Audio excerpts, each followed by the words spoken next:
What is up, guys? Welcome back to the channel today. If I'm being totally honest with you, this is like the fourth time that I have recorded this audio.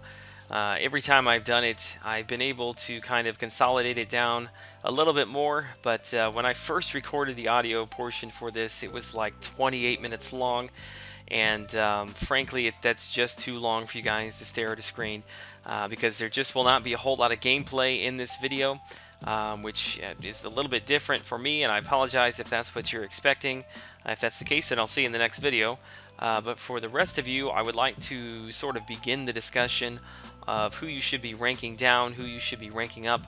I know a lot of people are kind of interested and really wanting to know the opinion of a lot of the content creators, which most of us have just kind of been sitting on our hands because there's not a whole lot we can do with all of the announcements that are kind of looming around the corner, and the kind of, I guess, retroactively going back and rolling back some of the nerfs that took place on kind of the best characters in the game, namely Doctor Strange, Scarlet Witch, Thor, and who else am I missing? Oh, Captain America, and Classic and World War II. But I still would like to begin the discussion to at least, help you kind of lay some groundwork and get a game plan together. If you have been holding on to your rank down tickets, it's going to be probably a video that will take several parts to complete as things are announced and things come out and more testing is done. The list that I'm about to present to you will probably change, more than likely change, and that's fine, but I still want to begin the discussion. Before we get going, I think one point that I need to make that regardless of the announcement that's being made, is good for everybody to hear, and that is in reference to your 3-star rank down tickets. If you are a newer character or looking to build your roster, or you have been playing for 2.5 years, do not take your 3-star rank down tickets, rank down those 3 stars, and then put them into other 3 stars. Take this opportunity to pull all the catalyst and the gold and the ISO out of those 3 stars and put them into your 4-star characters that are rank 1 and 2, pushing them up all the way to 3. If you are looking to play the game kind of long term, if you are looking to build a more complete roster, that is really what you need to be focused on, is your 4 stars. If for no other reason, if you use them nowhere else in the game, in Arena, you're going to get way more points from having higher ranked 4 stars, than fully maxed out 3 stars. That's just the reality of it. And the better you can do and the more points you can get, the easier it is to get the basic heroes in the arenas, 4-star basic heroes. And that is really when you will see a ramp up and a pickup in your roster as you grab every one of these characters that you don't have with ease. So that was kind of my public service announcements. Let's get into this very simplistic tiering that I put together. Okay, as you can see, I've got everything broken down here into 2 tiers, and then I've got everything listed out by class. Do keep in mind that I said at the beginning, Doctor Strange, Scarlet Witch, Captain America, Thor, those are all listed on here, but they are, like I've got, up there at the top, they are subject to the patch. So keep all of that in mind.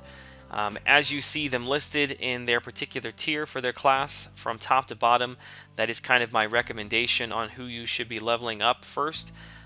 Keep in mind, and this goes without saying, my situation and my opinion may be completely different from your situation if you're just starting out in the game, or depending upon what your alliance has got you doing. But from my experience, these are the characters that I would recommend to you, kind of combing through and finding the ones that you've got. That's where I would put your catalysts into. If you do not see a character on here that you have, don't freak out. It's not saying that I think it's a terrible character. I just feel like you're going to get more utility out of the characters that I have listed here in both of these tiers than you would if you were to rank up one of those other characters first. So having said that, let's get right into the tiering.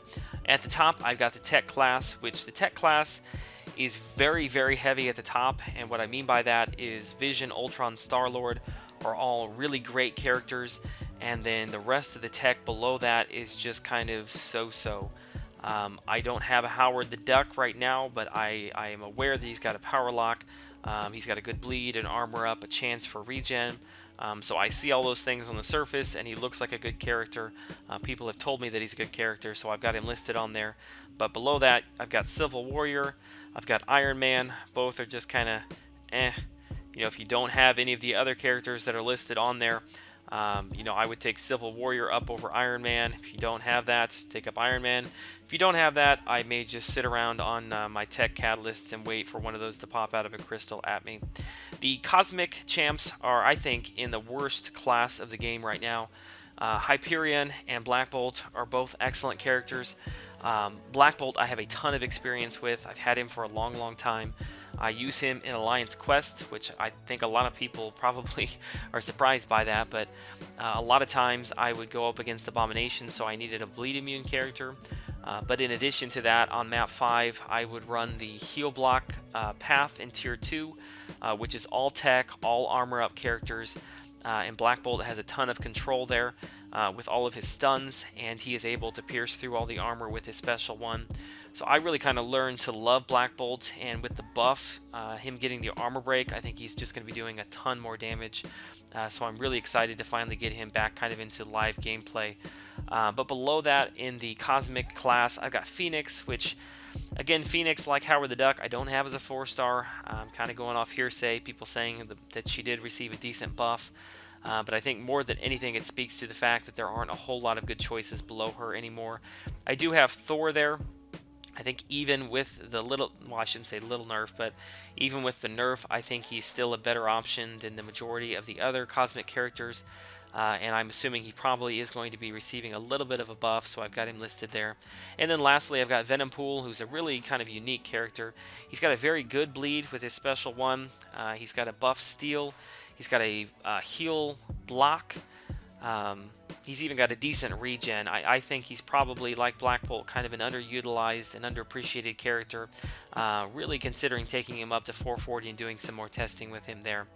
The Mystic Champions are in a really good spot right now. I know you're thinking to yourself, well, they just lost Scarlet Witch and Doctor Strange. But even with that, you've still got very, very good characters in Dr. Voodoo. You've got two of arguably the best Alliance War defenders in Magik and Mordo, and they both have very high prestige. Mordo is the highest prestige right now in the game from characters you can play. Thanos is the only one above him. And then Dormammu, I know, is a newer character, but if he's duped, he's an excellent Alliance War defender. He's good in questing with his power drain and power locks. He's good on offense. Really great character to take up. So Mystic is looking very good in the tier 1. In the tier 2, I've got Jane Foster Thor, which if you haven't seen my video I did on her, and you haven't played a lot with her, definitely go check that out. She, like Black Bolt, I think is an underappreciated and underutilized for her stun and her nullify abilities.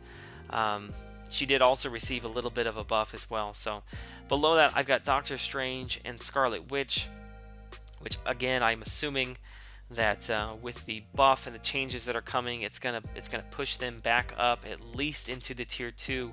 We will not know for sure until testing is done if I can put them back into the tier 1 or not. But for the means of this list, that's where I've got them at. Science Champions are in a good spot as well. Hulk probably out of all the characters, he got the biggest boost. On paper, it didn't look like a whole lot changed with him. Yes, they gave him some new animation, and they gave him a stun with his S1. But you can really chain that stun. It's a very high percentage stun. I think it's like 85%. The stun duration increases with the Furies that you get, and you can stack those now. So he's a very, very useful champ, doing a ton of damage. I personally think I'm going to be taking him into Alliance War on offense. Really looking forward to finally getting into some live gameplay with him. Captain America, both Classic and World War II, they will be changing the block proficiency, sounds like, so I've still got them listed there. If that doesn't change, if block proficiency is still crap, they're probably going to slide down further, but that's where I've got them listed for the time being. Tier 2 for the Science, I've got Quake and Red Hulk. Really, those are kind of interchangeable. I've got Quake edging out Red Hulk just because of her prestige. And then kind of the surprise on that list is Abomination. Which, if you didn't know, he did get a buff to his poison. But I think kind of what's more important here is that because Willpower got a nerf, his poison ability and his ability to stack that poison heavily on characters and Alliance Wars on defense, I think he's going to be wrecking people. He did get a change to his animation on his Special 2, which is much more aggressive. I don't think people are going to be expecting it and ready for it at the beginning. I think you're going to be getting a lot of kills with Abomination.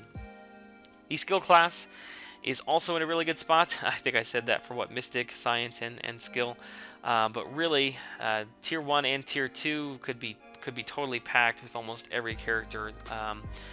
I've got Winter Soldier. I'm really excited for him. He's kind of got like a Swiss Army knife kind of feel about him now. He's got a power drain. He's got a really good bleed. He's got an incinerate. He's got an armor piercing round. So really, any characters that you're going up against, you're going to find that he probably can take them down, and is suited well for all of them.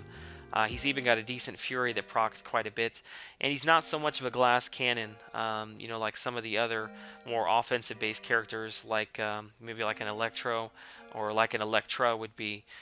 He's got some more survivability there. Daredevil, I've got listed as long as he is the classic version and as long as he is duped. Daredevil is very unique in the fact that if he's duped, you've got almost a guarantee, even if he's not all the way maxed out at level 99, to evade projectile specials, which in Alliance Wars on unblockable S1s and S2s, that's what you're going to be running into. And unless you've got a Daredevil that can be kind of hard to play around, you can find yourself using a lot of revives and a lot of potions to get through that. So there's a lot of value in Daredevil, even though he's been around for a long time. Gwenpool, for her damage, is why she is listed there. Again, I don't have her, but I know she's doing a ton of damage, and if you've got her, definitely rank her up. Elektra, Black Panther, Civil Warrior, and Black Widow I got listed in Tier 2. Ultimately, those can all be probably moved around in any order you would like. Black Panther Civil War, I think, is underappreciated for his prestige is very high, and he's also excellent, and I do mean excellent, on defense.